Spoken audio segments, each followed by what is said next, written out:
So today, inshallah, module 2, in relation to the essentials of faith in beliefs. What we will study, if I could just request that these front lights are switched off, please.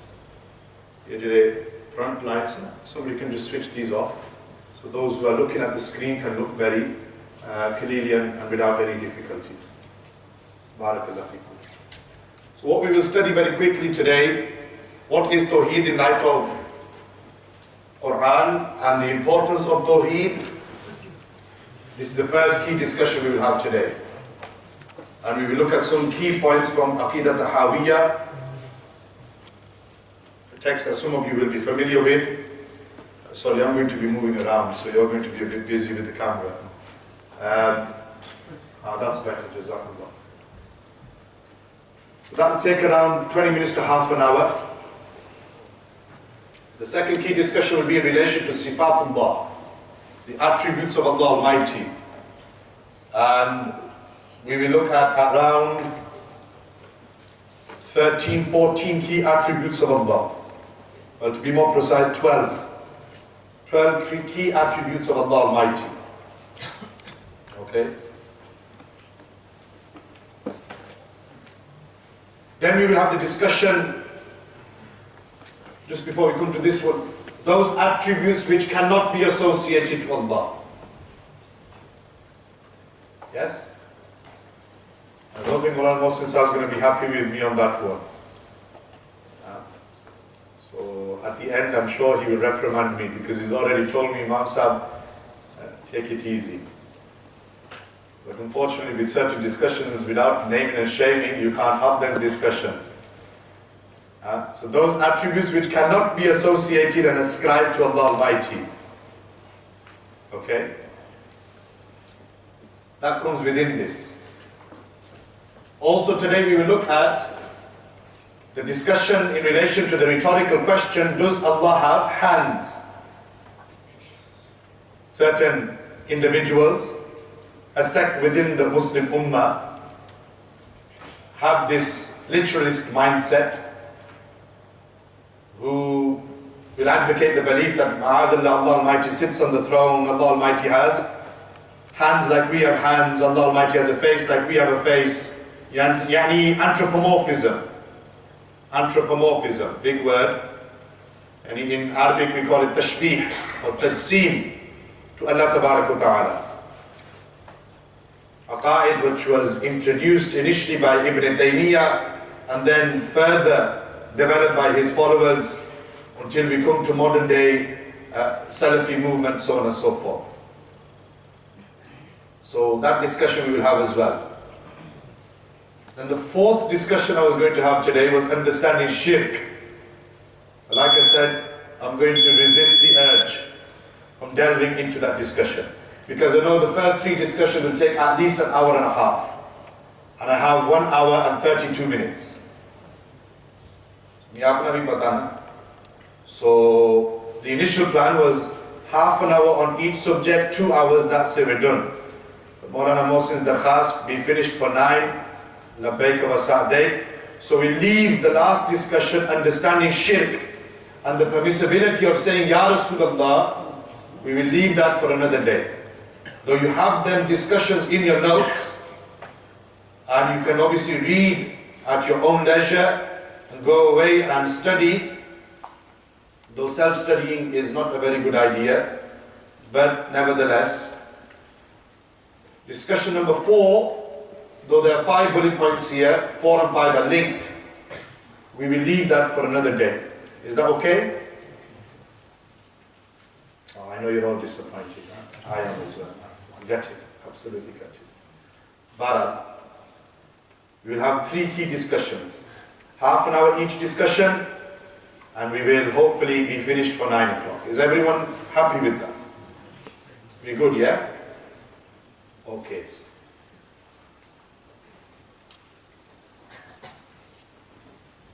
Those of you who do have your notes,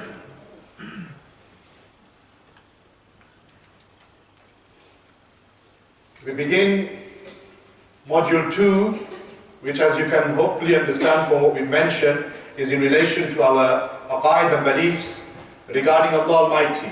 Yani amantu billah. I believe in Allah. So everything that we're discussing today are the fundamental beliefs regarding and pertaining to Allah Almighty. So we begin the discussion by looking at what is Tawhid. So this belief in Allah is known as Tawhid. Is known as Tawhid. There are two key aspects. Though we went through some of this last month, Al-Ilahiyat, Al-Nubuwat, Al-Sam'iyat, remember? The areas of Aqa'id. Today we're looking at Al-Ilahiyat. But another term for this is Tawheed. So those of you who do have your notes, next to where it says Tawheed on the top of page 1, just write Al-Ilahiyat.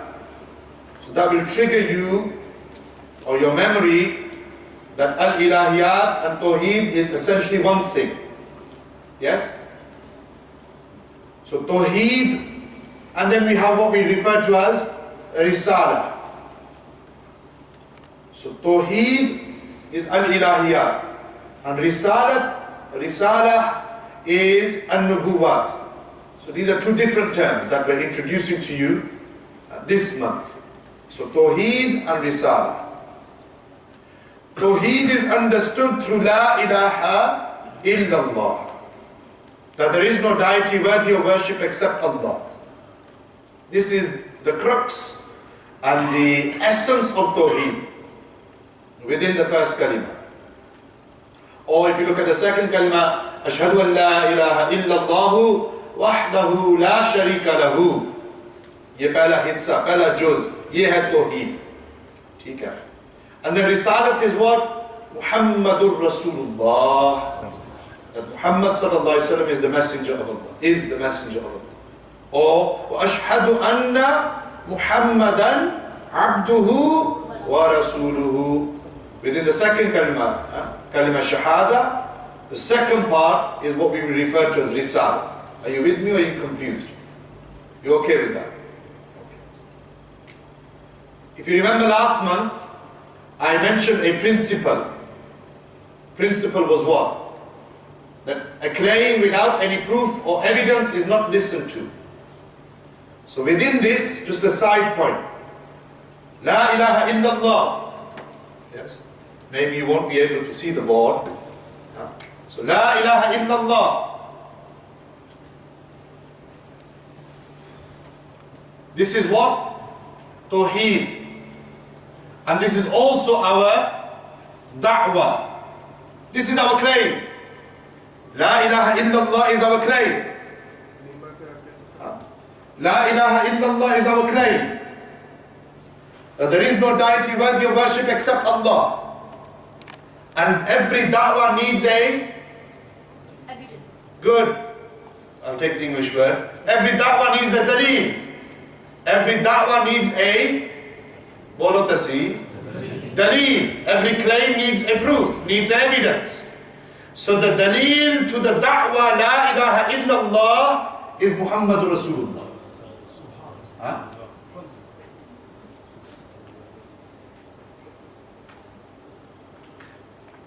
So this, which is Risala, this is our daleel. And all of this is linked. Don't think Imam Sahib is just waffling until the notes come. This is linked. If you're listening, it will make sense in a few slides' time. So da'wah is what? La ilaha illallah. Da'wah will only be accepted when you have a daleel. And the daleel to the da'wah here is what?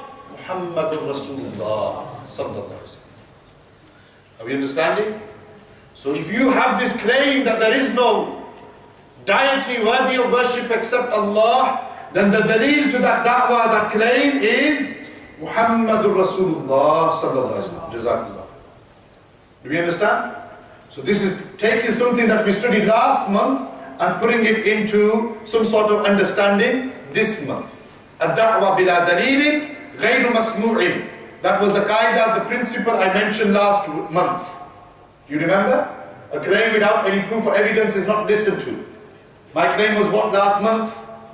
That our actions will only be accepted when our aqaid are correct. our beliefs are correct. And remember then I mentioned those 6-7 different examples. The questioning in the grave is in relation to aqa'id and so on and so forth, right?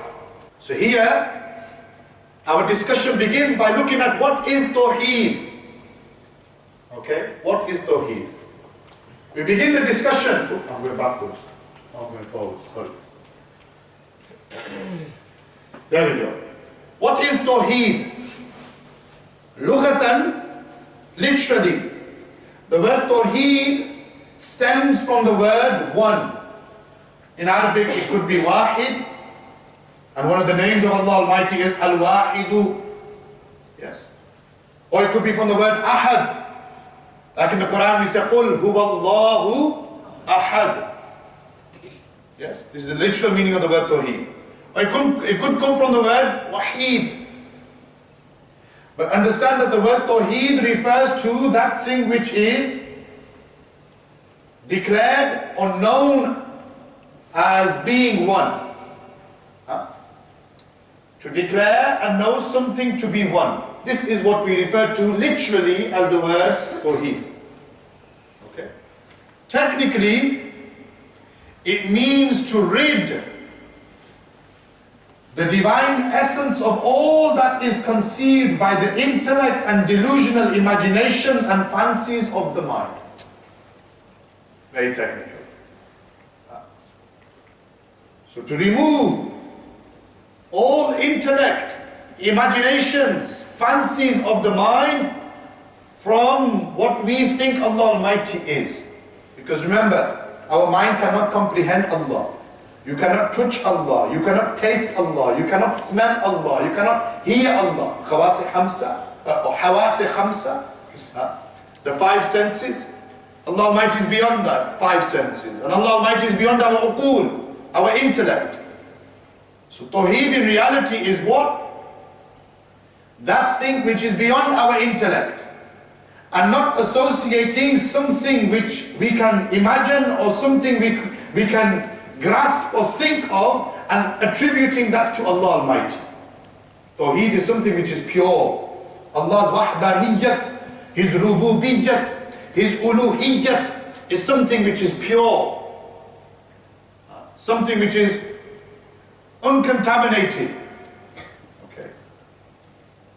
And this ilm al-Tawheed, knowledge of Tawheed, is the science of divine oneness.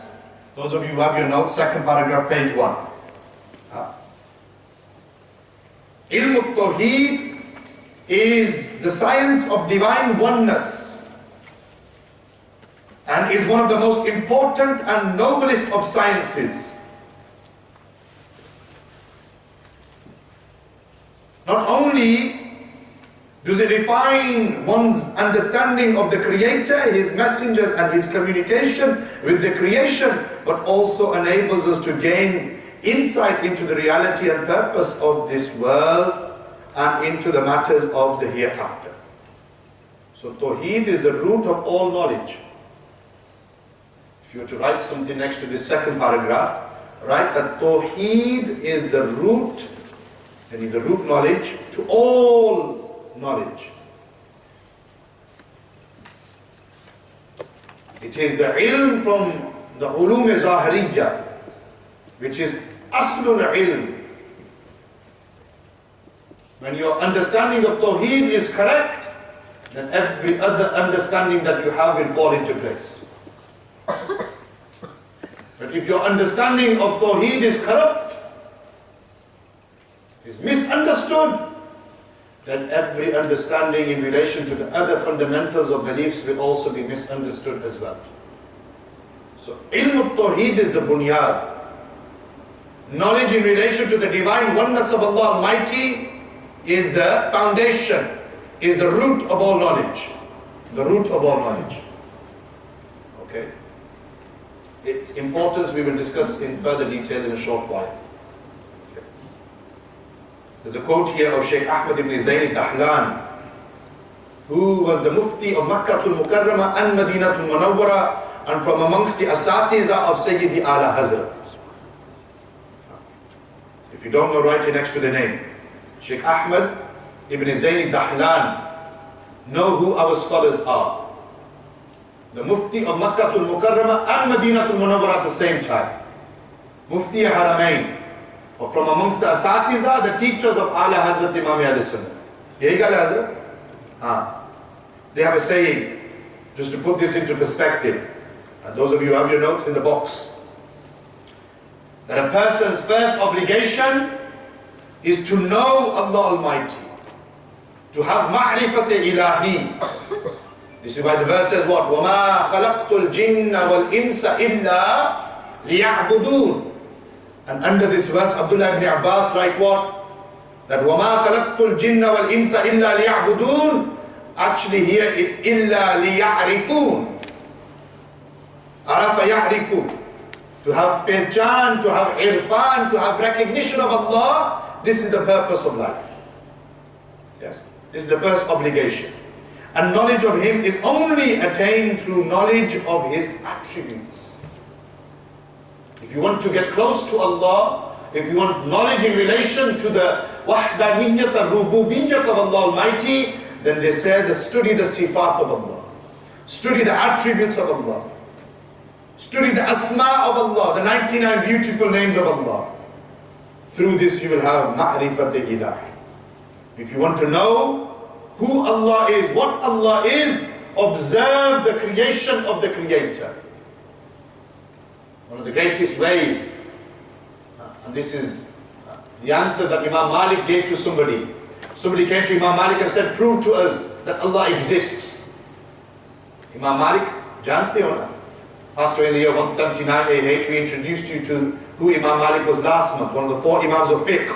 Imam Abu Hanifa, Imam Shafi'i, Imam Malik, Imam Ahmad bin Hanbal, the founder of the Maliki school of thought. Somebody came to him and said, prove to us that Allah exists. And he says, my daleel of the existence of Allah is my face. What are you talking about? They said, my face is unique. Nobody else has the same features that I have.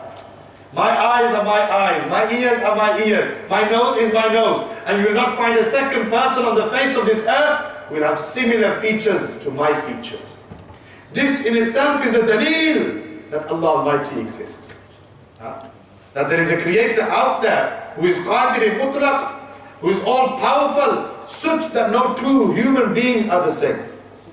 Al-Batta, even the DNA on the fingertips of our fingers, one DNA is not the same as the second DNA. So when you begin to observe the creation, you get understanding of the Creator. Makhluk leads to the Khaliq. The creation leads to the Creator of the creation. But from this particular field of knowledge of Tawhid, we are able to identify 3 things. We are able to identify 3 things. Number 1, what is necessary for Allah? For example, Allah Almighty has and always will exist. This is necessary for Allah Almighty. That Allah Almighty is Baqi, Allah Almighty is Qadim, Allah Almighty is everlasting, ever living. Yes? We will come to this. Similarly, through the knowledge of Tawheed, Ilm Tawheed, we are able to identify what is permissible for Him. Like, for example, Allah Almighty can create and destroy. Kun fayakun. He simply says, be, and it becomes. And like this, as Allah Almighty wishes and decrees, He can destroy everything, and everything will perish. Do you understand? So through ilm Tawheed, the science of Tawheed, we are able to understand what is permissible for Him. Ye alada discussions hai. These are separate discussions. And then the third thing that we are able to identify is what is impossible for Allah Almighty. If you don't study the science of Tawheed, you're not able to come to the understanding of these 3 things. Khas or in relation to what is impossible for Him. In short, these are all attributes of imperfection. Attributes of imperfection cannot be associated to something which is perfect, like the Dhat of Allah Almighty. We'll come to this. Okay. Has everyone got a set of notes? Or are they still printing? Okay. Don't worry. Printer's probably broken. So far so good? So we looked at the literal meaning of the word Tawhid. We said Tawhid. We said it stems from either the word Wahid or Ahad or Wahid. It means to declare and know something to be one. We said the technical meaning is to rid the divine essence of all that which is conceived by the intellect and delusional imaginations and fancies of the mind. We've already stated that ilm Tawheed, the knowledge of Tawheed, this science of the divine oneness of Allah Almighty, His Wahdaniyyat and Uluhiyyat, this is the most important and noblest of sciences. And we said that through this science we are able to identify three things. What is necessary for Allah, what is permissible for Allah, and what is impossible. Okay.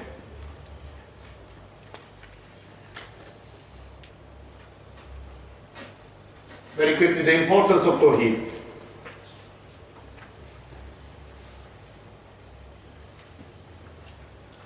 It will be easier if I get the Quran. Okay.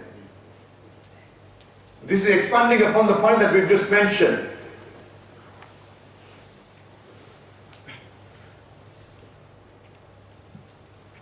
That the greatest and most honorable division of knowledge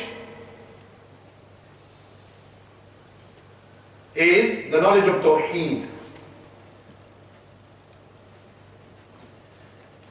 And this knowledge of Tawheed, in essence, was the mission of every Nabi and Rasul. Every Nabi, every Rasul. If you were to say the other way around, Khas first, then Aam, every Rasul and every Nabi, they came with the mission to propagate the oneness of Allah Almighty.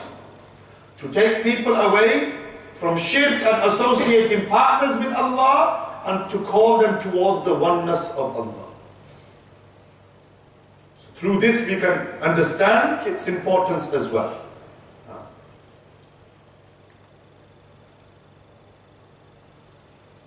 It is the division of knowledge concerned with Almighty Allah Almighty, Almighty Allah, Jalla wa Ala, His names.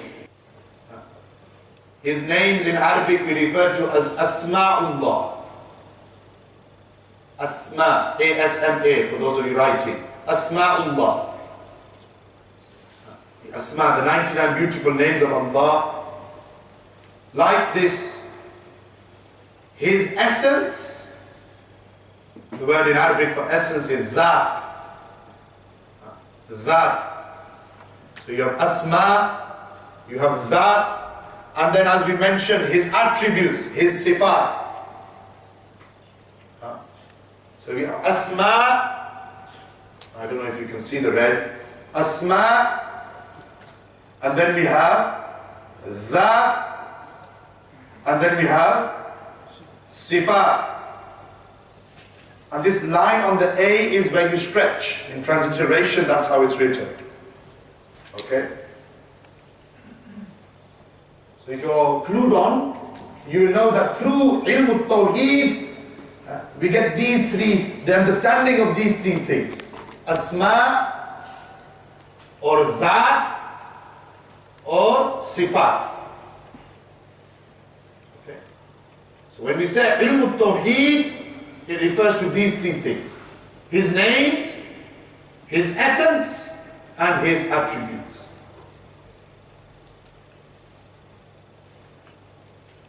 And the importance of ilm al-Tawheed we understand through a verse of the Quran.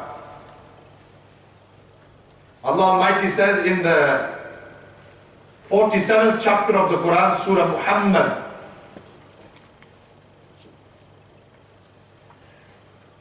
verse number 19, as you can see on your note, in your notes, Allah Almighty says, فَاعْلَمْ أَنَّهُ لَا إِلَهَ إِلَّا اللَّهِ.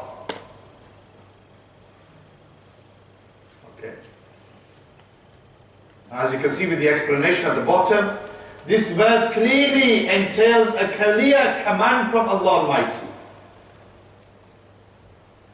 That Allah Almighty here didn't say, Qulu la ilaha illallah. Allah Almighty didn't say, all of you say that there is no deity worthy of worship except Allah. Rather, Allah Almighty begins the verse with an imperative verb. فَعْلَمْ في العمل قصيغة. فَعْلَمْ, know, study, have knowledge in relation to what? La ilaha illallah, that there is no deity worthy of worship except Allah.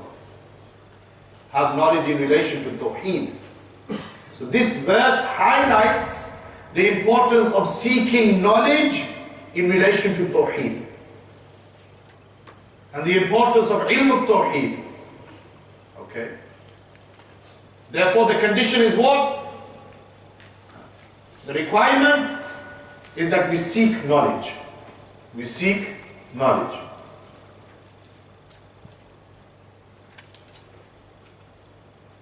Are you understanding so far? So the command isn't just to say La ilaha illallah. Like in a verse in Surah Al-Ankabut. Allah Almighty Jalla wa Ala says what? Just to emphasize the point further, Surah Al-Ankabut, the chapter of the spiders.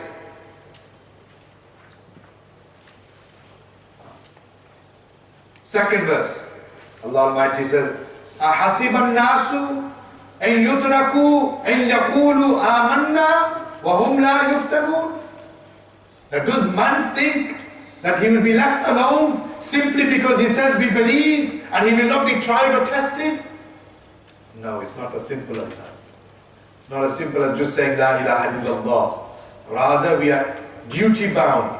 It's incumbent upon you and me to know what is La ilaha illallah, to have knowledge in relation to the Tawheed of Allah. Are you understanding my point? And that's why we are sat here. Okay, that's page 1 covered.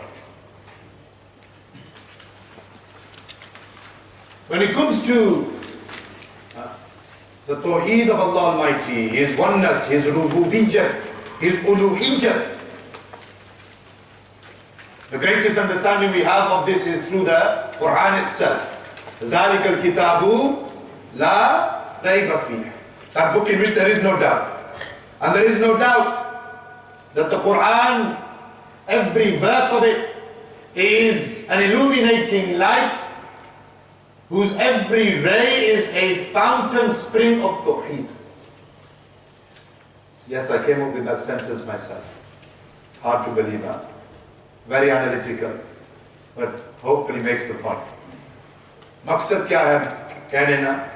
Maqsad ye hai that every verse of the Quran, directly or indirectly, is a indication, a sarih, ishara towards the Tawheed of Allah Tabaraka Ta'ala.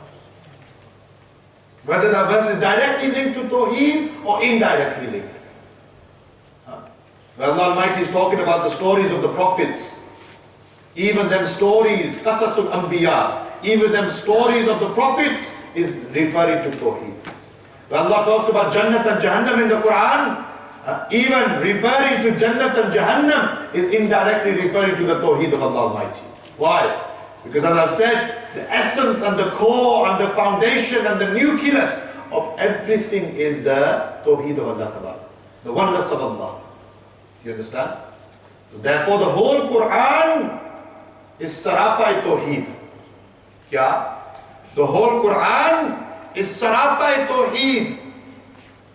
From beginning to end, from Alhamdulillahi Rabbil Alameen to Wan Nas, every ayat directly or indirectly is related to the Tawheed and oneness of Allah Almighty.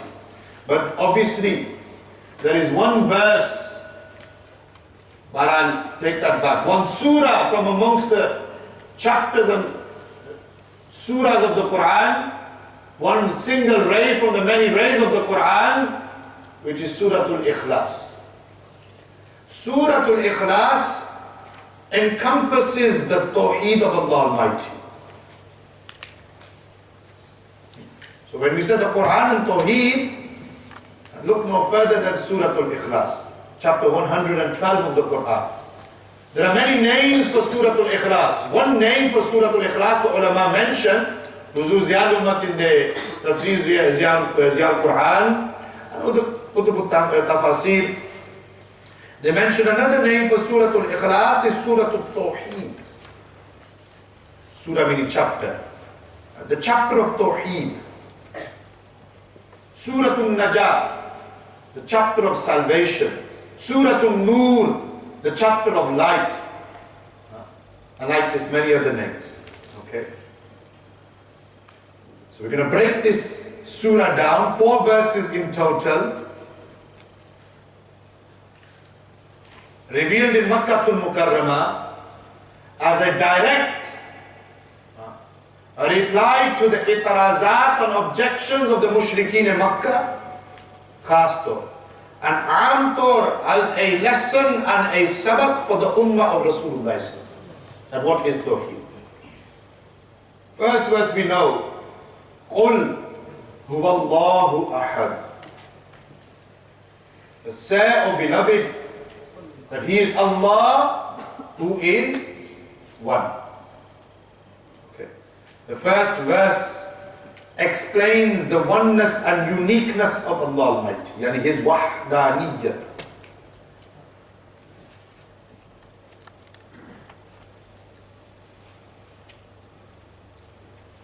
And here, those of you who have your notes, page 2.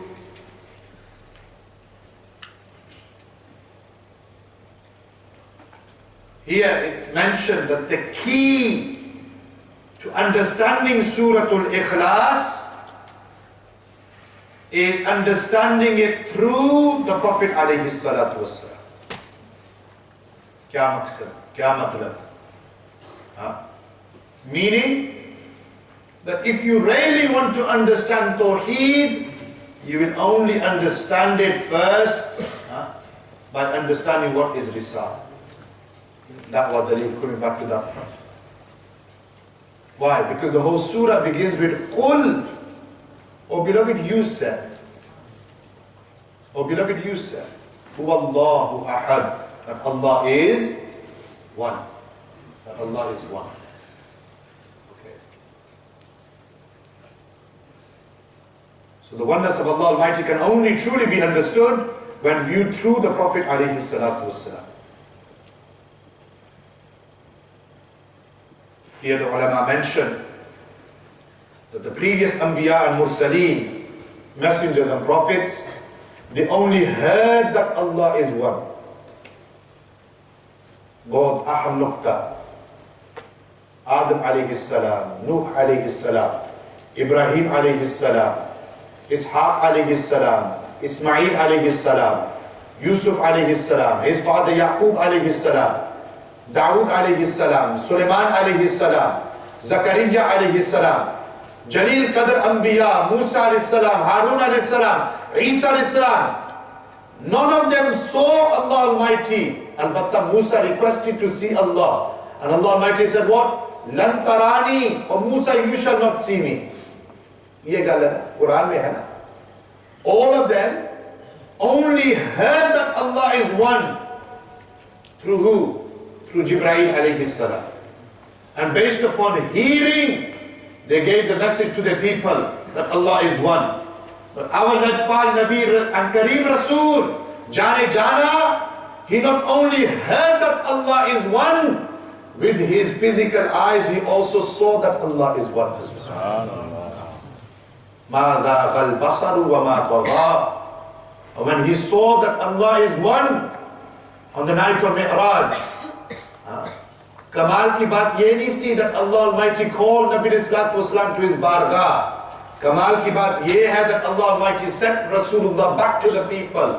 Why? So Nabi Sallallahu Alaihi Wasallam could confirm and affirm the mission of all of the previous prophets and the message of all of the previous prophets, which is what? That Allah is one. Qul huwa Allahu ahad. Bin dekhe to bagair. Upon the boli and upon the saying of the Prophet alayhi salatu wasalam, we have accepted for over 1400 years that Allah is one. Neither of you or me have seen Allah. We haven't even heard Allah. We haven't touched. Our aql cannot comprehend, but we accept. Why? Because Rasulullah sallallahu alaihi wasallam has told us. Do we understand? And the wahdaniyat and the uniqueness of Allah Almighty can only be understood through Rasulullah sallallahu alaihi wasallam. Allah is one. That's the first verse. Then Allahu Samad. Allah is independent. The second verse expresses His perfect attribute, that everything in this world is dependent upon Allah Almighty's generosity and endowment. Whilst He, the Almighty, is not dependent upon anyone in any action or matter. Meaning that Allah is Ghani. Yeah, write this down. Allah is Ghani. Inna Allah Ghaniyyun wa antumul fuqara. Allah is Ghani, G-H-A-N-I. Meaning Allah is rich, He is independent, He is not reliant upon anyone or anything. Allah is Ghani. Banda is muhtaj. Banda is dependent. Insan, including Nabi, including Rasul, including Wali, including Sahabi, including you and me. Banda is muhtaj. Allah is Ghani. Nothing can happen without the idhn and permission of Allah Almighty. If Nabi performs a mu'jiza, if Wali performs a karamat, he will only perform such a miracle through the permission and fadl of Allah Almighty. If Nabi has knowledge, if Wali has ilm, he will only have this knowledge and ilm through the fadl and karam of Allah Almighty. وَعَلَّمَ عَادَمَ الْأَسْمَاءَ وَعَلَّمَ لَكُمْ. What's the verse? Allah Tabarak wa Ta'ala says in Surah An-Nisa, Surah number 4, verse number 113. It's like a computer display. Allah Tabarak wa Ta'ala says here, just to emphasize, here we go. وَعَلَّمَكَ مَا لَمْ تَكُنْ تَعْلَمْ وَكَانَ فَضْلُ اللَّهِ عَلَيْكَ الْعَظِيمَ عَلَيْكَ عَظِيمًا. He taught you that which you do not know. He taught you, referring to Rasulullah. He taught you that which you do not know. And how did Allah teach Nabi Islam? Through His fadl, through His karam.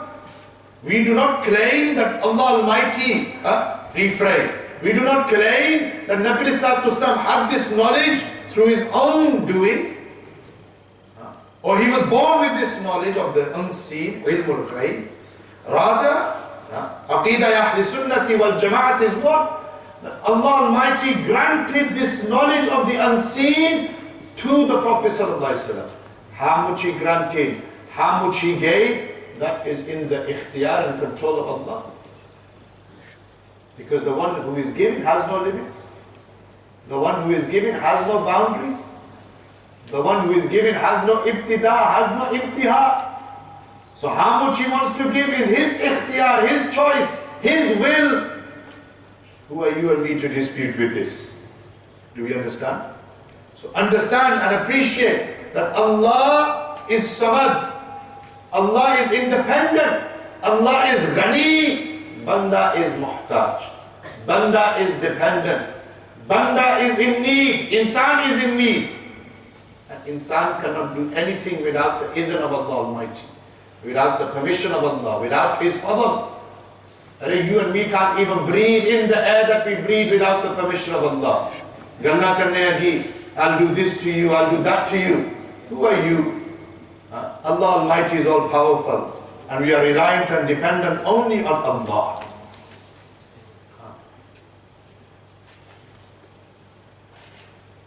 Lam yalid wa lam yulad. None is born of him, nor is he born. In simple terms, Allah Almighty has no children. Allah Almighty has no parents. The third verse indicates that Allah is eternal and far above any human relations or attributes. This verse is clear in that Allah has no children and nor does He have any parents. Because the mushrikeen in Makkah claimed what? They claimed and they believed that the angels were the daughters of Allah. The polytheists of Makkah, they claimed that the angels were the daughters of Allah. But Allah Almighty is not of the same genus. You understand genus? He's not of the same makeup of His creation. He's free from this. Allah Almighty was not born, He was not created, He did not come into existence. He has no beginning or start point. And like this, He has no end point. We'll come to this. Side point. ये जो आयत है ना, lump यलिद व lump यूलद. This ayat, this verse is also one of the strongest proofs for the permissibility of Mawlidul Nabi sallallahu alaihi wasallam. Why? Because we are doing ilan to the whole of kainat that Allah has no parents, Allah has no children. But Nabi alayhi salatu wasalam, Lajpal, Nabi Kareem, Rasul, Jane Jana, he has parents, he has children. So commemorating the Mawlid of Nabi alayhi salatu wasalam is the greatest, or one of the greatest daleels of the Tawhid of Allah. Do you understand the point? We are telling kainat, we are informing everyone that Allah has no parents, Allah has no children. But Muhammadur Rasulullah, he has parents. Muhammadur Rasulullah, he has children. So where's the barabari? Where's the sharik? Where's making them on par? There is a difference between Allah who is Khaliq and Nabi Sallallahu Alaihi Wasallam who is Afdalul Makhluk. The Mawlid al-Nabi Sallallahu Alaihi Wasallam commemorating his blessed birth, this is one of the greatest proofs of the Tawheed and oneness of Allah Almighty. लोग समझने नहीं था, आपको कोलू फॉर्मूले करने, lump यलिद व lump यूलद is one of the greatest daleels of the permissibility of commemorating Mawlid al-Nabi sallallahu alaihi wasallam. And then وَلَمْ يَكُلْ لَهُ كُفُوًا أَحَدٌ, there is nothing like him. This encompasses everything. This last verse eradicates all types of shirk, that no one can be like him in any way, shape or form. لَيْسَ كَمِثْلِهِ شَيْءٍ, there is nothing like Allah. There is nothing like Allah. So this is Tawheed in light of the Quran. This surah, Suratul Ikhlas, Suratul Tawheed is sufficient. Though, coming back to the opening point in this slide, every verse of the Quran directly or indirectly points and indicates towards the Tawheed of Allah Tabarak. It's just about having that knowledge. Then we come to some fundamental points of Tawheed. These points are not in your notes. तो सब उनको मेहनत करनी है. These points are not in your notes. These are some fundamental points taken from the work of Abu Ja'far al-Tahawi,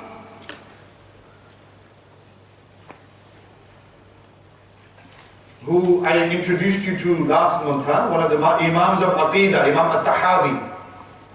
They have a book called Al-Aqidah al-Tahawiyya, which is one of the earliest and most fundamental works in Aqaid Ahl Sunnati wal Jama'ah. 105 points in relation to the fundamentals of the Aqaid of the Ahl Sunnati wal Jama'ah. And the first 25 to 26 points are in relation to the Tawheed of Allah Almighty. We're not going to go through them all, don't worry.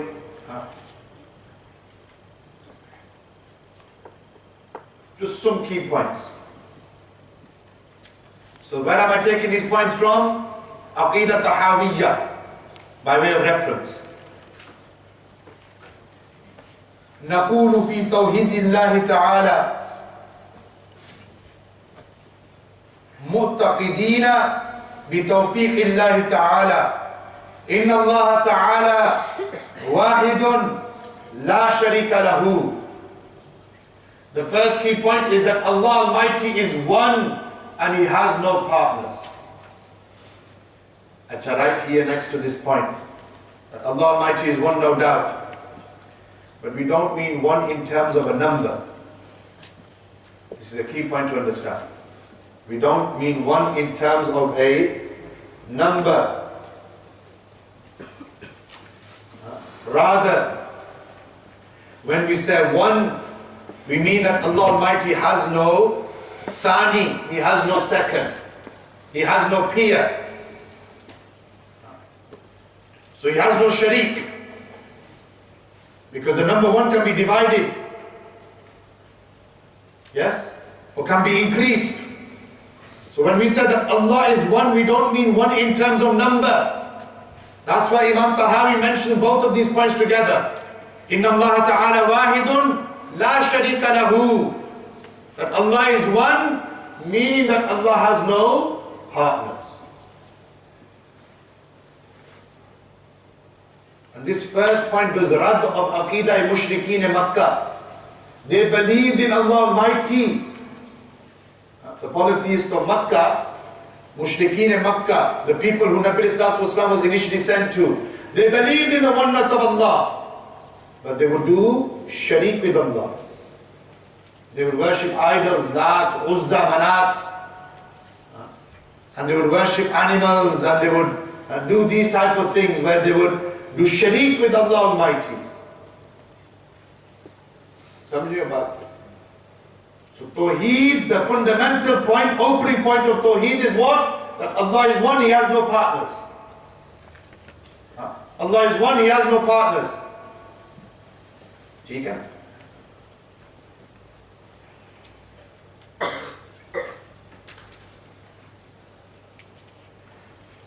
And this is the first duty of the slaves of Allah Almighty, to believe in His existence as the sole originator of the creation.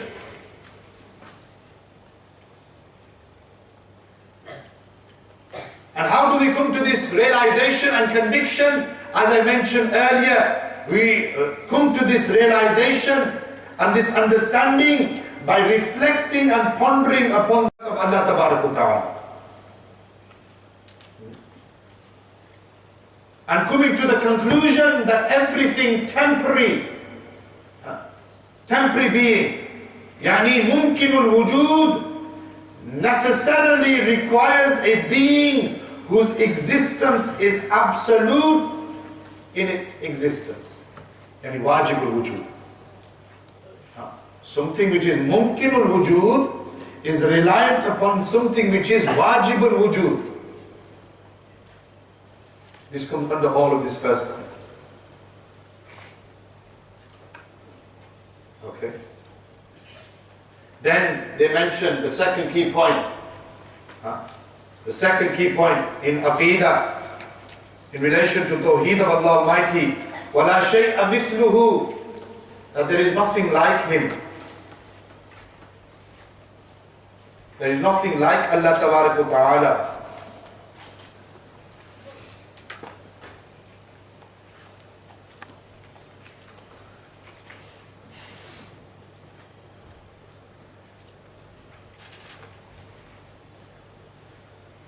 And this comes to the point which I mentioned earlier from the verse of the Quran, لَيْسَ كَمِثْلِهِ شَيْءٌ وَهُوَ السَّمِيعُ الْبَصِيرُ,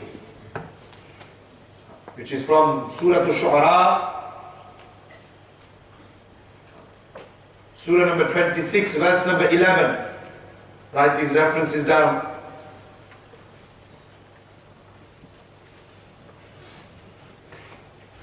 Like this fundamental point of Aqidah is وَلَا شَيْءَ يُعْجِزُهُ, that nothing can overpower Him, nothing can overwhelm Allah Almighty.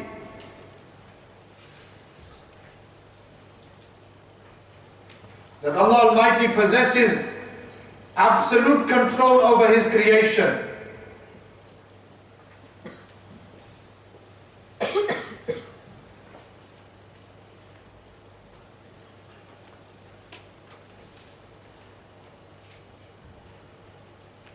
Okay? Like this. There is no other وَلَا إِلَهَ غَيْرُهُ. There is no other deity except Allah.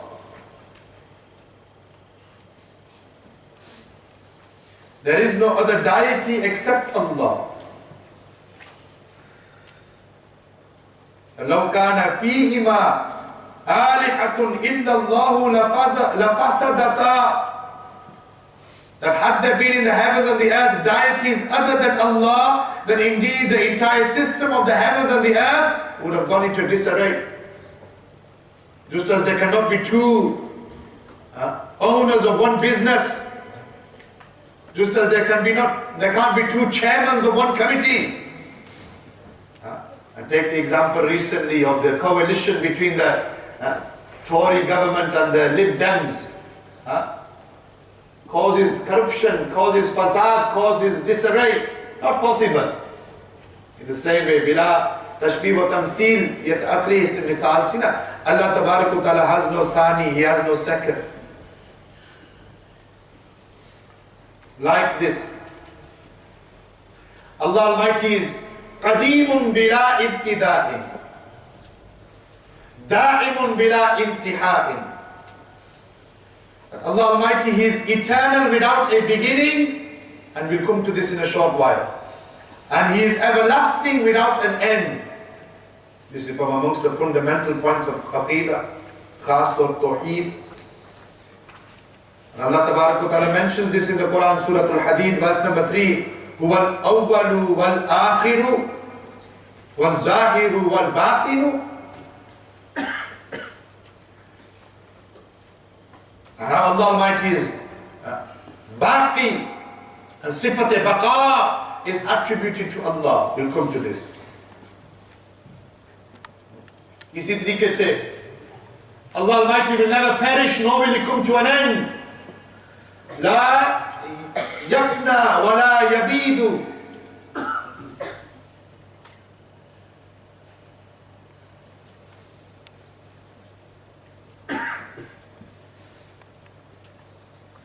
ولا يكون إلا ما يريد. And point number 7 here, nothing happens except what He wills. Like Allah says in the Quran, in Surah Al Imran, Surah number 3, verse number 40, يَفْعَلُ مَا يَشَاءُ. That He, Allah, does what He wills. This is in the qudrat and the irada of Allah Almighty.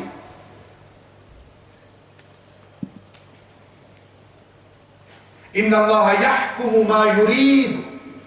Surah Al-Ma'idah, Surah number 5, verse number 1. That verily Allah commands that which He wills. إِنَّمَا قَوْلُنَا لِشَيْءٍ إِذَا أَرَدْنَاهُ أَن نَّقُولَ لَهُ كُن فَيَكُونُ. Surah Al-Nahl, Surah number 16, verse number 40. That verily our word upon a thing, when we intend it, is that we only say be and it becomes. This is the irada of Allah Almighty. Nothing can change this. From amongst the fundamental points of Aqidah and Tawhid is that no imagination can conceive Him. لا تبلغه الأوهام ولا تدركه الأفهام. Imam Tahawi writes that no imagination can conceive of Him and no understanding can comprehend Him. Whatever you think Allah Almighty is, He isn't.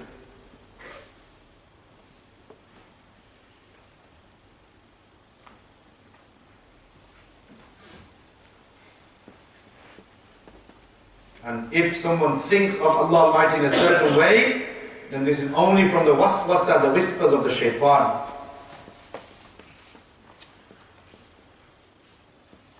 And Allah Almighty is nothing like that.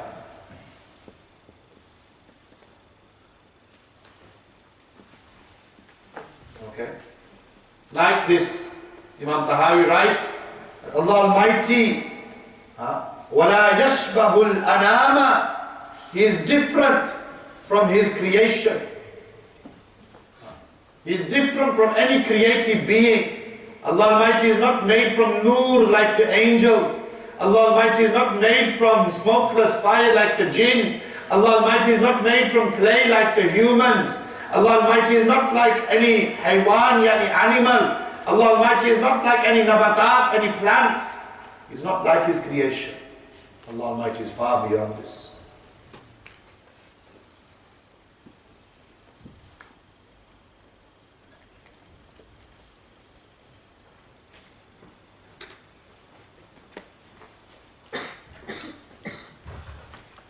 And we'll come to this. These points I'm just making you familiar with, so you become familiar with the matan of Aqidah Tahawiyya.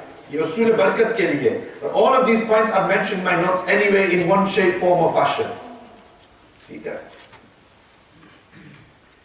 And then we say, Hayyun la yamut, Qayyumun la yanam. That Allah Almighty, Allahu la ilaha illa, Huwa al-Hayyul Qayyum. Opening part of Ayatul Kursi. That Allah Almighty, He is living and never dies. He is eternally active and never sleeps.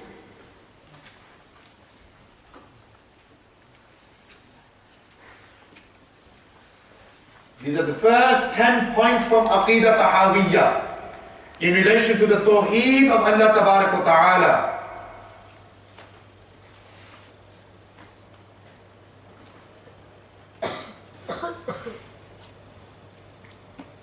وتوكل على الحي الذي لا يموت وسبح بحمده وكفى به بذنوب عباده خبيرا. Allah Almighty says in Surah Al-Furqan, Surah number 25, verse number 58, and put your trust in the ever-living, the one who never dies, and glorify His praises, and sufficient is He as the knower of the sins of His slaves. So these are 10 fundamental points in relation to Tawheed Ilahi and the oneness of Allah Almighty, taken from Al-Aqidah Al-Tahawiyya of Imam Abu Ja'far Al-Tahawi Al-Hanafi. Do we understand? We're going to have a break, otherwise you will probably go into a meltdown. Huh? First section is complete. Logical proofs you can read in your own time. Logical proofs you can read in your own time.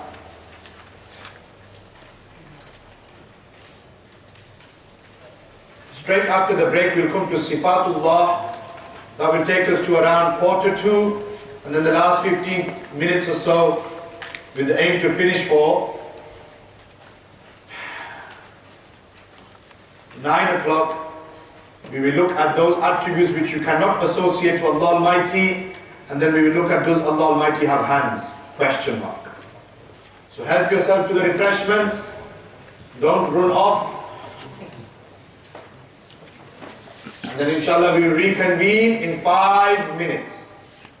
So technically it is incorrect to say that Allah is everywhere. It is better to say that Allah Almighty is free from time and place.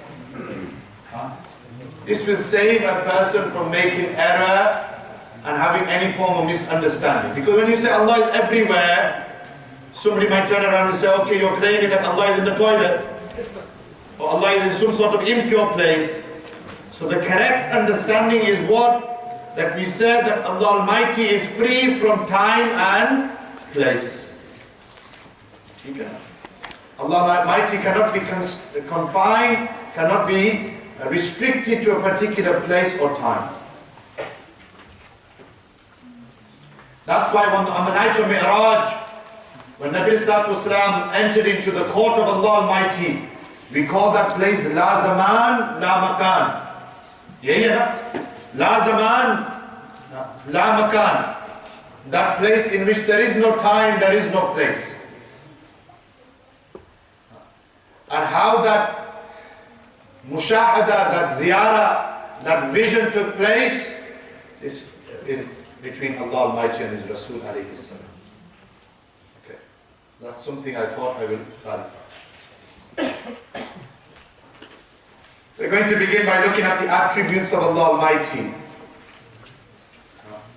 On page 3 towards the bottom. Attributes of Allah. Can I just nick your notes? Let me see how they lay this out here in notes. Oh, they're doing a good job. In my notes, they're doing it all over the place. If I could just borrow a set of the new notes, it would be easier for me then to reference to them.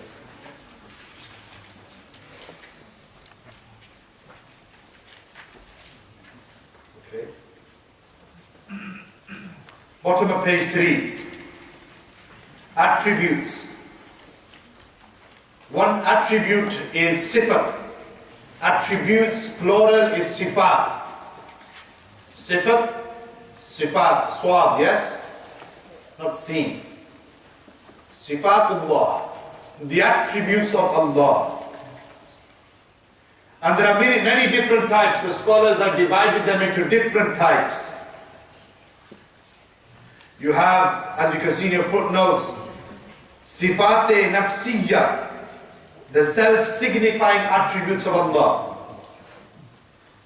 Or इसी तरीके से Sifat-e salbiyya, the negative attributes of Allah Almighty.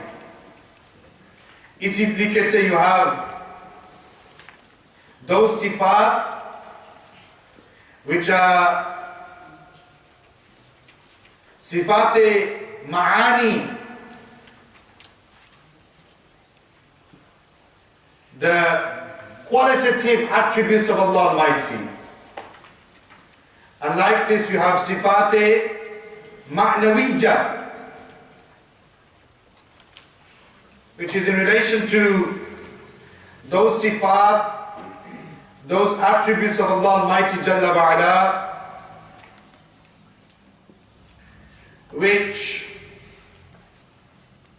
when we get to it, the predicative attributes of Allah Almighty, as-sifat ma'nawiyya. And all of these sifat, and it's a book worth buying,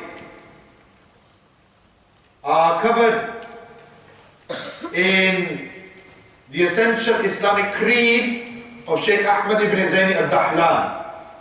Sheikh Amjad Mahmood from Birmingham has recently translated it from Arabic into English, and it's a book that you must buy, especially if you want more knowledge in relation to the sifat of Allah.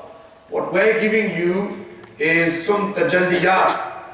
It's not practical in terms of time, especially when you've only got 27 minutes and counting, to go through all of the sifat of Allah. But Sheikh Ahmad ibn Zaini al-Dahlan mentioned here that there are فَمِمَّا يَجِبُ فِي حَقِّهِ تَعَالَى 20 صِفَةً, that there are 20 attributes that are necessary in respect to Allah Ta'ala. How many? 20.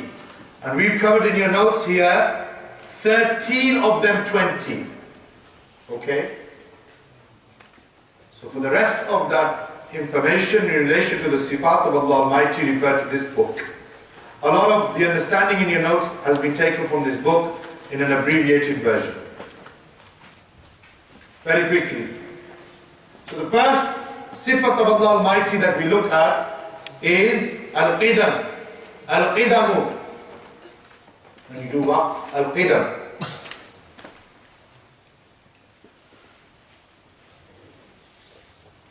This refers to bottom of page 3, the pre-existence of Allah Almighty. In other words, His existence cannot be ascribed to a particular time, which I've just mentioned earlier, as we were coming back from the refreshments break. And Allah Almighty's existence, His wujud, does not have a beginning. Therefore, it is impossible for Him to have been originated. Okay?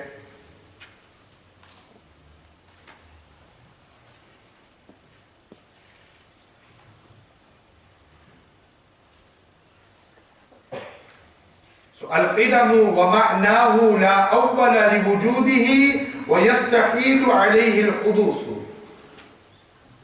Sheikh Ahmad ibn Zaini al-Dahlan writes, that Allah Almighty Jalla wa'ala is pre-eternal, meaning His existence has no beginning, has no ibtida, and it is impossible for Him to have been originated. This is why we say that Allah Almighty is Qadeem.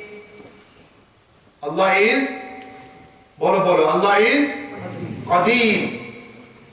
This is sifat khas for Allah Almighty, that He is Qadeem, meaning He has no beginning, He has no origin point, and that Allah Almighty existed before anyone or anything else, and He has always existed.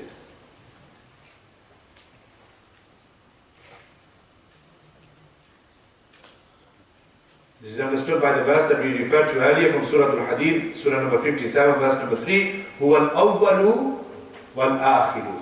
That He is the first, bottom of page 3. He is the first, yani nothing is before Him, and He is the last, nothing is after Him.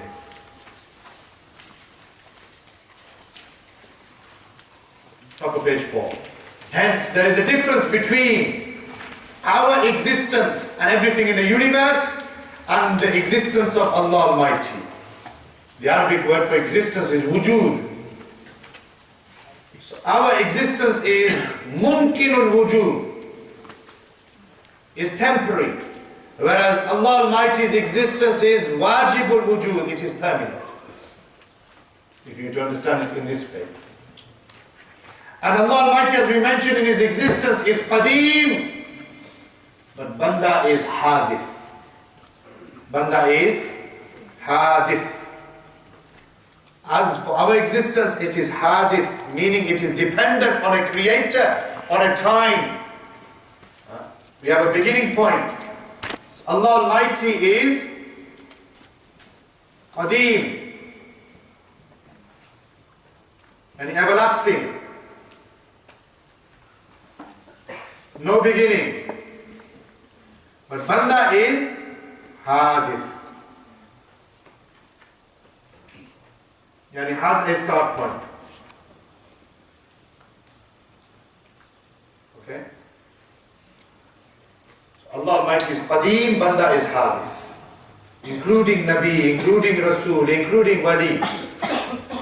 And when you have this firm understanding, then you can never commit shirk. There can never be barabri. There can never be shareek with Allah Almighty. Because you have this firm in your mind.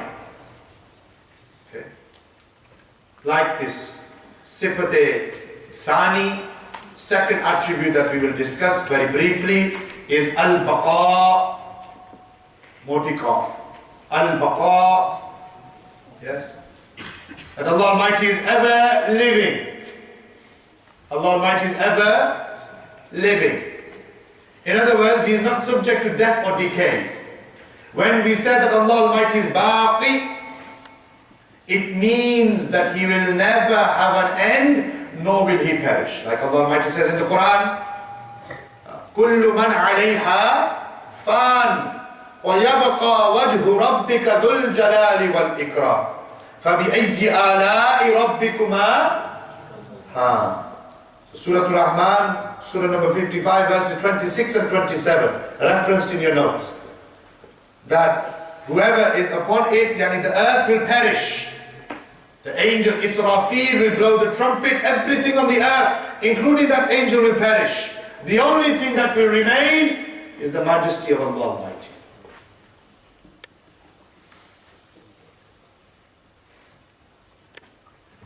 Number 3. So Banda is Baqi. Allah is Baqi. Banda can be Baqi as well. Wo mere zehn mein hai, I'll come to that. Allah is Baqi. Banda is Fani. So write that down. We in our existence are Fani.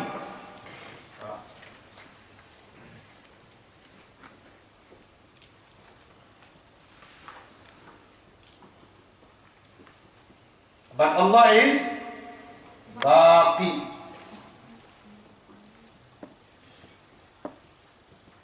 I had a slip of the tongue for a good reason. Banda is Fani, Allah is Baqi. But sometimes you will find that banda is also referred to as baqi as well. Misal to Huzur Mujaddid al-Faisani ke Shaykh or Murshid, their laqab is what? Hazrat Khwaja Baqi Billah. Some of you look confused, huh? Hazrat Khwaja Baqi Billah, Pir o Murshid of Hazrat Mujaddid al-Faisani Shaykh Ahmad Farooq Yasir Hindi. Only lived for about 32, 33 years.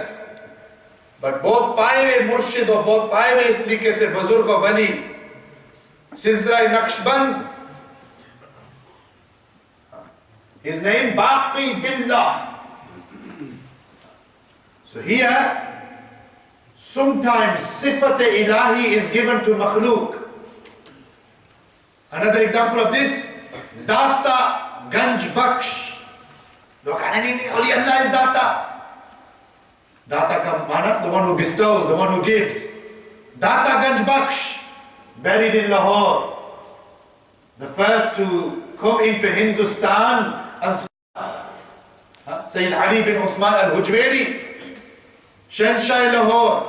Their laqab, their title is what? Data Ganj Baksh, the bestower of treasures. Sometimes Sahabi has Sifat-e Ilahi. Al-Ghani, given to who? Sayyidina Uthman. Sayyidina Uthman has the Sifat Al-Ghani. But as we've just mentioned, only Allah is Ghani. So understand here, how do we come out of this? We understand this how? That Sifatullah, the attributes of Allah are Sifat-e Haqiqi. And when these Sifat, attributes of Allah are given to the Makhluk, it's not in the Haqiqi sense, it is in the Majazi sense. Majazi meaning metaphorical. So write this down in your notes. When an attribute of Allah is given to His creation, this is not in the reality, not in Haqiqi sense, but in Majazi sense, metaphorical sense. So Banda is referred to as Data Ganj Baksh, Banda is referred to Baqi Billah, Banda is referred to as Al-Ghani. And this is not in the Haqiqi Tor, this is in the Majazi Tor, metaphorical sense. Haqiqi Tor, no doubt Allah is Data. Haqiqi Tor, no doubt Allah is Baqi. Haqiqi Tor, no doubt Allah is Ghani. But sometimes these sifat can be given to the Makhluk. And Quran is full of these examples. Where it says, Innahu huwa Sami'ul Basir. That Allah is Sami and Allah is Basir. He is all hearing and He is all seeing. Sami', all hearing. Basir, all seeing. Now if we don't have this distinction between Haqiqi and Majazi, and then there's going to be a lot of problem in interpreting some of the verses of the Quran. You understand? So this has to be firm in our minds. Ek hai Haqiqi Tor, ek hai Majazi Tor. One in reality, the other in metaphorical sense. Okay? So Sifat Thani here is Baqa, that Allah Almighty is everlasting. La akhira li wujudihi wa yastahilu alayhi al-fana'u. Allah Almighty will never perish. Okay? Third one here is in relation to Al-Mukhalafatu lil-Hawadithi. That Allah Almighty is contrary to created things, created beings. That Allah Almighty does not resemble anyone or anything from His creation. Not in essence, not in attributes or in actions. Allah Almighty is not an accident and it is impossible for Him to have any similarity to anything. Quran affirms this, a verse that I mentioned earlier, لَيْسَ كَمِثْلِهِ شَيْءٍ وَهُوَ السَّمِيعُ الْبَصِيرُ. So Allah Almighty Most High is dissimilar to His creation in that He is neither a body that occupies a place. Tawajjuh says so no. Allah Almighty does not have a jism. And you can't do muqsim of the jism of Allah Almighty because Allah Almighty is not muqsim. Because He has no jism, He has no body. He is dissimilar to all of His creation, be it a man, angel, jinn and so forth. And it is inconceivable for Him to be ascribed with attributes of created beings like walking, sitting, having limbs, He is transcendent from having limbs, such as a mouth, an eye, an ear, and so forth.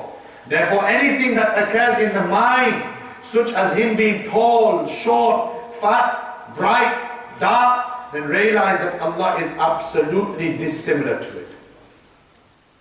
Today, through our media outlets, the movies that we watch, the TV shows that we watch, and other things like this, God will be depicted as an old man with a white beard. Those of you who ever watched The Simpsons, or movies like Bruce Almighty or Evan Almighty, where they depict God in a certain way, that is not the understanding of the Muslims. This is a understanding that's come from the philosophers and those who transgressed from the true understanding, like the Christians who introduced the concept of the Trinity, so on and so forth. This is not the Aqidah, the belief of the Muslims. Allah Almighty is free from all of this. Allah Almighty is free from all of this. This is why the pious man from our ancestors saw the Prophet ﷺ in his dream, asked Nabi Sallallahu Alaihi Wasallam that, Ya Rasulullah, what is the essence of Tawhid? Essence of Tawhid. Ainul Tawhid. And Nabi Sallallahu Alaihi Wasallam replied that whatever you think Allah is like, He is different to that. This is Tawhid. Free the mind of such imaginations and fancies, this is Tawhid. Okay? So that hopefully makes it clear. Allah Almighty is Al-Mukhalifatu lil-Hawadithi. Sifat Rabi', fourth attribute here mentioned is that Allah Almighty has the attribute of Al-Wahdaniyya. Coming back to the original points of our discussion, Allah Almighty is Wahid. Al-Batta, one of His names is Al-Wahidu, meaning La thaniya lahu fil khariji. Allah Almighty has no second. And this is what Imam Azam writes in his Fiqh al-Akbar as well, that Wallahu ta'ala wahidun la min tariqil adadi walakin min tariqi annahu la sharika lahu. So when we say Allah Almighty is one, we do not say that Allah is one in terms of the number one. Rather, Allah Almighty is one in the sense that He has no partners. He has no partners. Okay? Because one is used to indicate the half of two. And this is the first counting number of the numerical system. That is the meaning of one in terms of the number one. Therefore we say, when Allah is one, it means He has no partner, He has no equal, He has no peer in His essence or attributes. Make this clear in your mind. Like this, an attribute of Allah Tabarak wa Ta'ala is Al-Qiyam bin Nafs. Al-Qiyam bin Nafsi. Okay. What does this mean? This means that Allah Almighty is self-supportive. It means that Allah Almighty is not dependent upon anyone or anything for His continued existence. He is free from all types of support. Rather, the entire universe is dependent upon Him. Like I said earlier, the verse of the Quran, Wallahu al-Ghaniyyu wa antamul fuqara. And this verse we take from the Quran, Surah number 35, Surah Al-Fatir, verse number 15. And Allah is free of need whilst we are in the state of poverty. Okay. Very quickly, top of page 5, Wajibul Wujud. Allah Almighty's attribute, His sifat khas, is that He is Wajibul Wujud.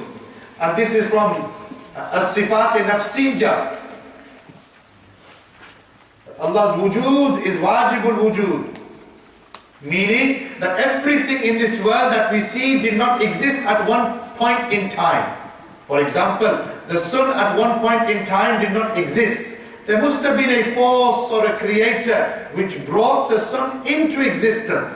This creator itself must have always existed and must not have depended upon anything else for his own existence. And this creator is Allah Almighty. Hence why we term Allah Almighty with the term of wajibul wujud, yani necessary existence. Necessary existence. Okay? 7, 8, 9, 10, 11, 12 and 13 on page 5 very quickly. Another sifat of Allah Almighty is that Allah Almighty is qadir. He has the sifat of qudra, which is that He is all able. It is obligatory for one to believe in His omnipotence, yani Allah Almighty is all powerful, a pre-eternal attribute of His Most High's essence through which He brings in and out of existence all things possible. It is impossible that He be weakened from anything whose existence is possible. Okay? Like this, Allah Almighty has the sifat of irada, that He does what He intends and wills. It is obligatory. Number 8, it is obligatory to believe in His will, a pre-eternal attribute. It is impossible for Him to be under any compulsion or force.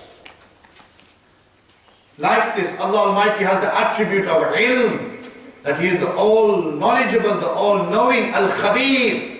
Allah Almighty is al-khabir. That it is obligatory to believe in His omniscience, that it is impossible for Allah Almighty to be ignorant. He is all-powerful and He is all-knowing. इसी तरीके से Allah Almighty is as-sami', the all-hearing. It is obligatory to believe in His hearing, a pre-eternal attribute of our Master's essence, through which all things that exist are revealed. It is impossible for Him to be attributed with deafness. Okay? Al-Basir, Allah Almighty is all-seeing, and this is His sifat. It is obligatory to believe in His sight, a pre-eternal attribute of His Most High's essence, through which all things that exist are revealed to Him. It is impossible for Him to be attributed with blindness. इसी तरीके से Al-Kalam is a sifat of Allah Almighty, that He is capable of dialogue. It is obligatory to believe in His speech, a pre-eternal attribute of the Lord's essence. Allah Almighty is devoid of silence, as found in created beings, and denoting things which are necessary, possible and impossible. Therefore it is impossible for Allah to be deaf. And then the last one within the attributes that we have covered in our discussion, Haya, Al-Haya'u, that Allah Almighty is alive. It is obligatory to believe in His life, a pre-eternal attribute through which the attribute of cognizance is realized for the one attributed with it. Death is impossible in respect to Him. His life is not through having a soul and breathing, nor does it resemble in any manner whatsoever that of angels, jinn and man. Allah's living isn't like our living. We are dependent upon breathing in, breathing out, hearts, lungs, kidneys, a digestive system, so on and so forth. Allah Almighty is free from all of this. But we know that He is alive, al-hayy, and He will remain alive. Okay. The box on the bottom of page 5 is an extract taken from Al-Fiqh al-Akbar of Imam Abu Hanifa. Okay.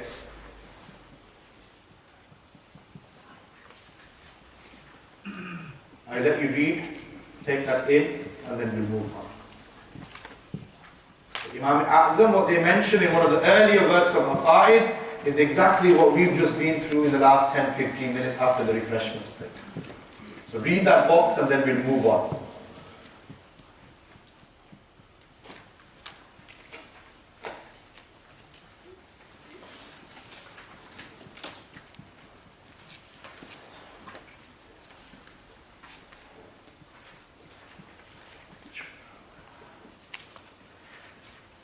If you're reading and understanding, you'll come to the conclusion that Imam Azam separates the sifat of Allah Ta'ala into two categories. One category which is dhatiyatu, al-dhatiyatu, which are those attributes which are essential attributes of Allah Almighty. And if you go back to page 1, When I said you will identify three things from ilm al-Tawhid, al-Dhatiyatu, which Imam Azam uses as a term, that is essentially what is necessary for him.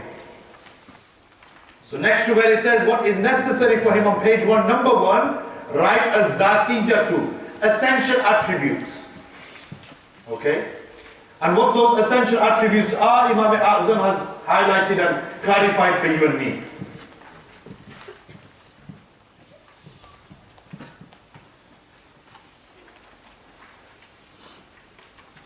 And then the other attributes Imam Azam refers to as active attributes. Al-fi'liyatu. Al-fi'liyatu. These are terms that Imam Azam uses here. And these are active attributes of Allah Almighty. And al-fi'liyatu essentially is what is permissible for Him. So back on page 1, right next to what is permissible for Him, al-fi'liyatu, yani active attributes. And what those active attributes are, Imam Azam has highlighted for you and me. Is everyone clear on this?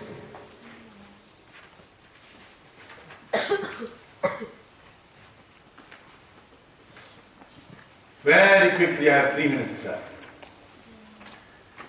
What attributes cannot be associated with Allah? So we've done number 1 and we've done number 2. Yani what is necessary for Him, what is permissible for Him. And number 3, from this science of Tawhid that we are able to understand is what? And identify what is impossible for Him. That's what we are discussing now. And those of you who have notes, turn to page 6. What attributes cannot be associated with Allah?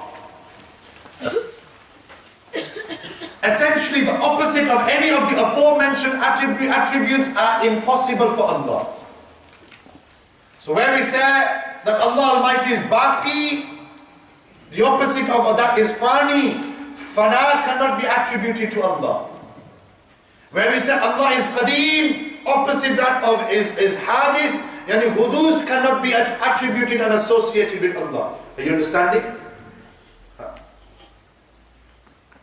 Mazrat Hazrat. Your next point goes against the point you mentioned to me earlier.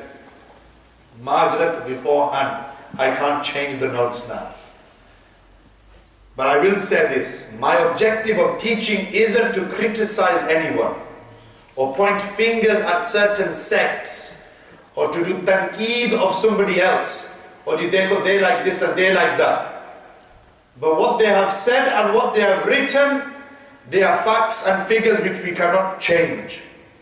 So if I mention a particular sect by name, it's not to do tanqeed of them. Tanqeed, not to shame them. Are you understanding? So this is the fundamental understanding. This says 9:01, that clock says 9 o'clock, and the back one says 8:59. No wonder we don't finish on time. That rhyme. Let me continue. I'll finish this slide off and then we'll see what your mazaj is feeling like. Yes? Therefore, what do we say? Human attributes cannot be associated to Allah. That's something we mentioned prior to this, and we're mentioning it again now. So human attributes, defects, faults, blemishes cannot be associated to Allah Almighty. So what did the scholars of Deoband do? Khasto Rashid Ahmad Gangohi, they introduced and brought about the concept of Imkanul Kadhib. This discussion, to have it, is necessary. This is not to do tanqeed or point fingers at anyone. That's not my objective, to say, oh, dekho, unhara aqeeda ye hai, hum, no. Just to educate you. Hamara aqeeda is aqeeda Ahl Sunnati wal Jamaat. And any sect or group that contradicts this aqeeda, we have no ta'alluq with them. It's as simple as that. I'm not here to criticize. I'm not here to say, dekho, flane asin, nahi. But understand these are facts and figures which we cannot escape. References to their kutubs and their works and their writings are in your notes. So go back and do your own research. And if people don't know, that's their own ignorance and lack of knowledge. Don't attack the speaker or the scholar because you think he's spreading sectarianism or hatred. Because you don't know, that's your ignorance. Or maybe you do know and you're blinded and that's your arrogance. It's simple. What they have written and then what they fail to apologize for, that's something you cannot deny. So they introduced this concept of imkanul kadhib, but they termed it like this as well, which is what? That Allah Ta'ala ma'adallah has the possibility of lying, but He chooses not to lie. Imkan, possibility, kadhib, of lying. And then they associated this to Allah Almighty. And they argued, Inna Allah ala kulli shayin qadir, that the verse of the Quran is that Allah Almighty is all powerful over everything. And if you're saying that Allah is all powerful over everything, then this must surely include, they were using the aql.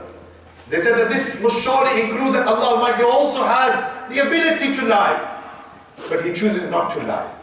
In a nutshell, this is what they put forward, which our ulama, Khastor Sayyidi Ala Hazrat, Imam Adil Shahzad, Imam Ahmad Riza Khan and others, they totally disagreed with and rejected this concept of imkanul kadhib. Because this concept of imkanul kadhib, the possibility of lying, contradicts verses of the Quran. Okay? What Rashid Ahmad Gangohi, the first Shaykh al-Hadith of Darul Uloom Deoband, wrote, and what he's written, I referenced in the notes. I'm not going to go through that. You can read that in your own time.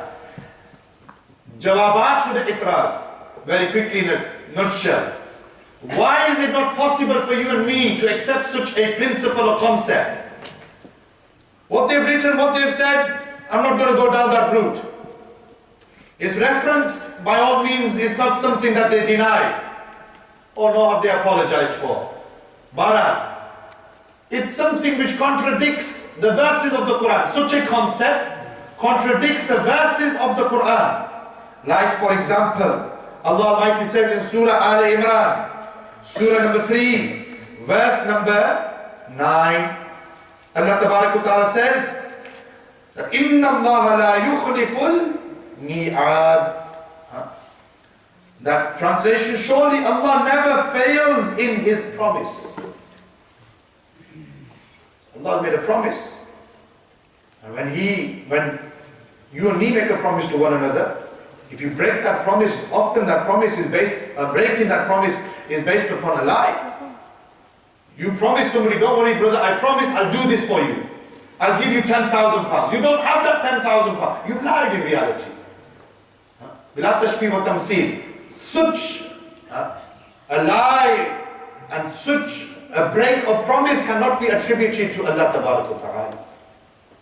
So it's impossible for Allah to lie.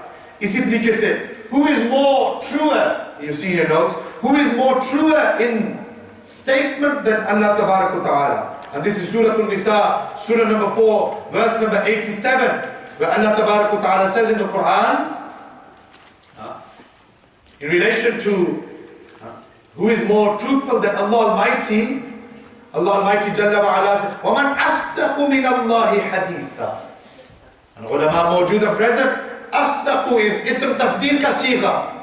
Ek hai sidq aur ek hai kabir aur ek hai akbar.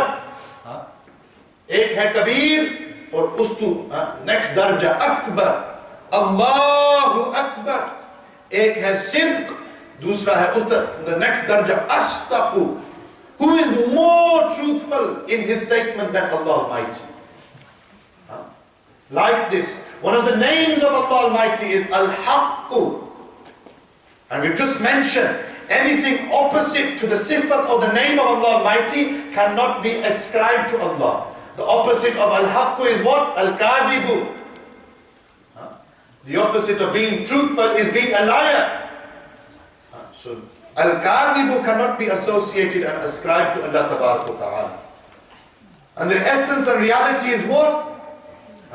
That Allah Ta'ala possesses all attributes of perfection and beauty, and no traits of imperfection are possible for Him.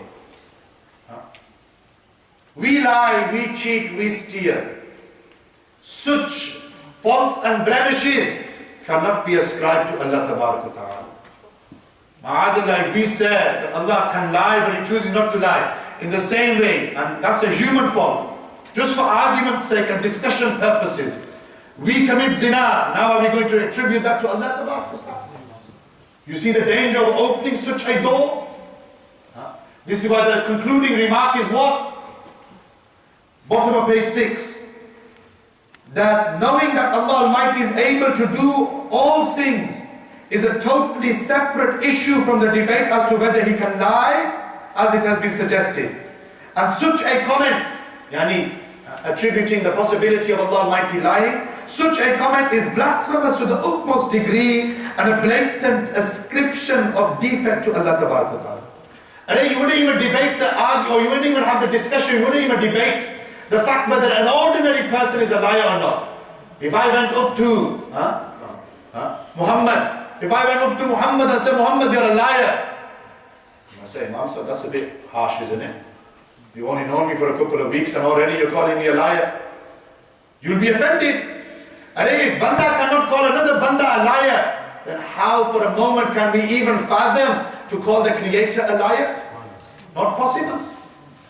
And this understanding Shah Waliullah Muhaddis Delhi gives you and me, rahimahullah ta'ala, in their book Al-Aqidah Al-Hasana.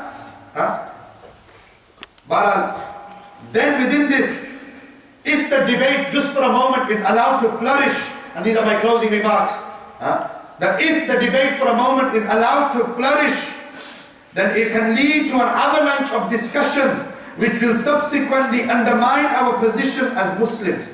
If for a moment we say that Allah can lie, and we entertain such a notion and argument, then that means, Allah forbid, that Jannah is maybe a lie. The Quran maybe is a lie. Nabi Sallallahu Alaihi Wasallam's Ahmad and His coming is maybe a lie. Why? Because you've opened that door of possibility. And because you've opened that door of possibility, Pandora's box, that's a very dangerous road and path to go down. Therefore, such thoughts should not be entertained at all. And this, in a nutshell, are those attributes which cannot be ascribed to Allah Almighty, which at the beginning of our discussion today, we said that 3 things we will cover. What is necessary for Allah, which Imam Azam refers to as essential attributes. What is permissible for Allah, which Imam Azam refers to as active attributes. And now in the last 10 minutes or so, we've looked at those things which are impossible for Allah. And we've covered 2 out of the 3 discussions that I wanted to cover. The discussion in relation to does Allah have hands? We'll have to leave till next time.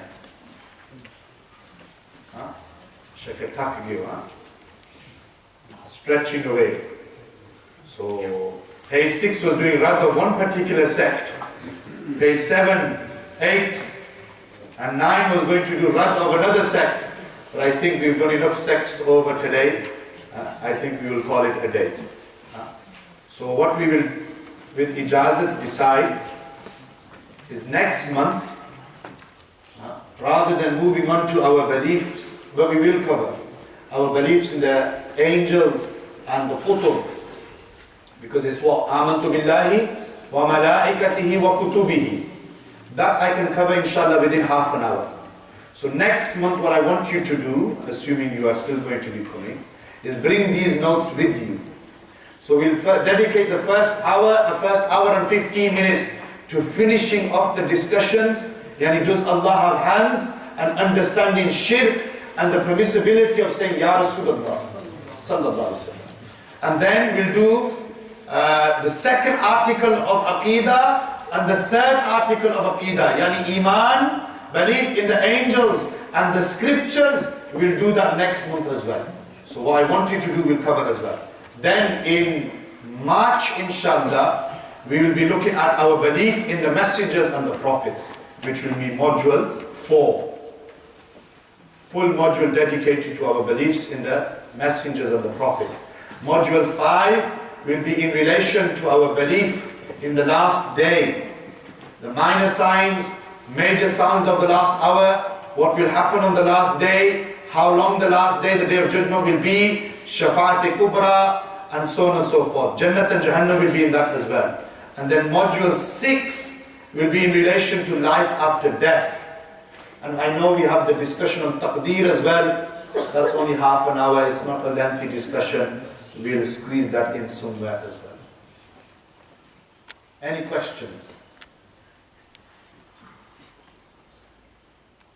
Oh.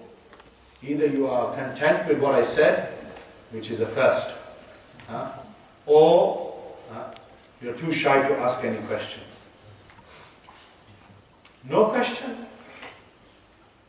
So that means you've understood every single thing we've discussed. You've understood what is Tawhid. You've understood the Sifat of Allah Almighty. What is necessary for Him, what is permissible for Him, what is impossible for Him. Yes? Mubarak wa. Either I'm a good teacher or you're good students. We'll go with the latter. اللهم صل على سيدنا ونبينا وشفينا ومولانا محمد صلى الله عليه وسلم. ربنا تقبل منا إنك أنت السميع العليم وتب علينا إنك أنت التواب الرحيم. ربنا ظلمنا أنفسنا وإن لم تغفر لنا وترحمنا لنكونن من الخاسرين. اللهم انفعنا بما علمتنا وعلمنا ما ينفعنا وزدنا علما وزدنا حكمة والحمد لله على كل حال. Ya Hannan, Ya Mannan, Ya Dhal Jalali wal Ikram, accept this mahfil wa majlis in your bargah. All that which we have mentioned in light of Quran and Sunnah, Ya Allah, we ask of you, allow us to implement this into our lives, allow us to have this as the foundation of our aqaid. Any wrong that may have been said, Ya Allah, as a slip of the tongue, human error, we ask of you that you forgive me and forgive those who are listening. Ya Allah, we make dua for those who are in need, those who have hajat, those who have prashaniya, mushkilat.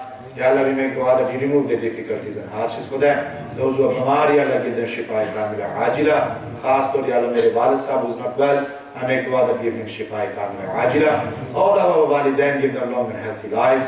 Rabbi irhamhuma kama rabbayani saghira. Our elders of our community, give them long and healthy lives.